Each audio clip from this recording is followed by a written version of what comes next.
මැතිවරණයේදී ජාති ජන බලවේගය ත්‍රිකෝණාස්ත්‍රික ඓතිහාසික ජයග්‍රහණයක් ලැබුවා. මේ ජයග්‍රහණයේ තේරුම ඇවිල්ලා ත්‍රිකෝණ ජනතාව මෙච්චර කාලයක් සිංහල දෙමළ මුස්ලිම් ලෙස බෙදලා වෙන් කරලා තිබිච්ච දේශපාලනයට ජාතිවාදී දේශපාලනයට තවදුරටත් එකඟ නැහැ කියන එක.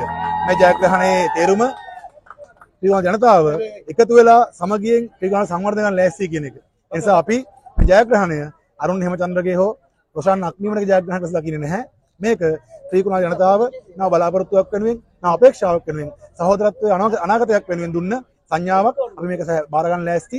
අපි මේකත් එක්ක එකතු වෙලා ඉස්සරහට ත්‍රිකුණාමලය நவ அநாகதக் அரையான் லேசி.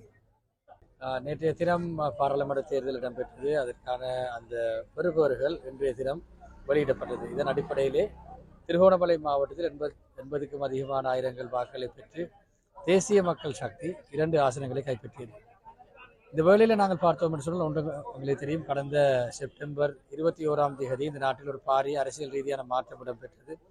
அது இந்த நாட்டில் இடம்பெற்ற ஊழல், மோசடி, வீண்விரயம், புலியான அரசியல் கலாச்சாரம், புலியான பொருளாதார கொள்கை, இனவாதம் உள்ளிட்ட பல்வேறு தரப்பட்ட விடயங்களுக்கு எதிராக மக்களால் வழங்கப்பட்ட மக்கள் ஆணையாகத்தான் நாங்கள் காண்கின்றோம். ஆகவே இந்த வேளையில் இன்றைய தினம் வழங்கப்பட்ட இந்த தேர்தல் பெறுபவர்களின் பிரகாரம் நாங்கள் நம்புகின்றோம், கடந்த செப்டம்பர் 21ஆம் தேதி வழங்கப்பட்ட அந்த தேர்தல் முடிவுகள் மீண்டும் ஒரு முறை மக்களால் இன்னும் பல மடங்குகள் ஏற்றி வைக்கப்பட்டிருக்கின்றது என்ற விடயத்தை தான் நாங்கள் ஏற்றுக்கொள்கின்றோம். ஆகவே இந்த வேளையில் திருகோணமலை உட்பட வடக்கு கிழக்கு மாகாணங்களில் மலையகத்தில் ஒரு பல்வேறு ஒரு மிகவும் பாரிய ஒரு அரசியல் மாற்றம் இடம்பெற்றிருக்கிறது.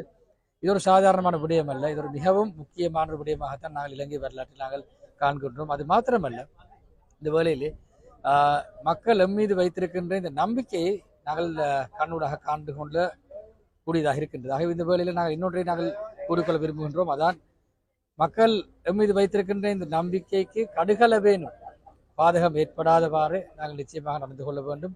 அது மாத்திரமல்ல, இந்த நாட்டினை ஒரு வளமான நாடாகவும் அழகான வாழ்க்கையாகவும் நாங்கள் மாற்றிக்கொள்வதற்கு நாங்கள் அனைவரும் கடமைப்பட்டிருக்கின்றோம். ஆகவே இந்த வேளையிலே மீண்டும் ஒரு முறை மேலும் அத்துடன் நாங்கள் ஒரு விடயத்தை நாங்கள் குறிப்பிட விரும்புகின்றோம். அதாவது திருகோணமலை மக்கள் குறிப்பாக 38,000க்கும் அதிகமானோர் என் மீது நம்பிக்கை வைத்து இந்த விருப்பு வாக்கினை வழங்கியிருக்கின்றார்கள். அதாவது திருகோணமலை வரலாற்றிலே இதுவரை எந்த ஒரு பாராளுமன்ற உறுப்பினருக்கும் வழங்கியிருக்காத அந்த மக்கள் ஆணையினை எனக்கு வழங்கியிருக்கின்றார்கள். ஆகவே இந்த விடயத்தை நானும் சரியாக புரிந்து கொண்டு மக்களது அந்த அபிலாஷைகளை நிறைவேற்றி நான் கடமைப்பட்டிருக்கின்றேன். ஆகவே இது நிச்சயமாக நாங்கள் பார்க்க வேண்டும்.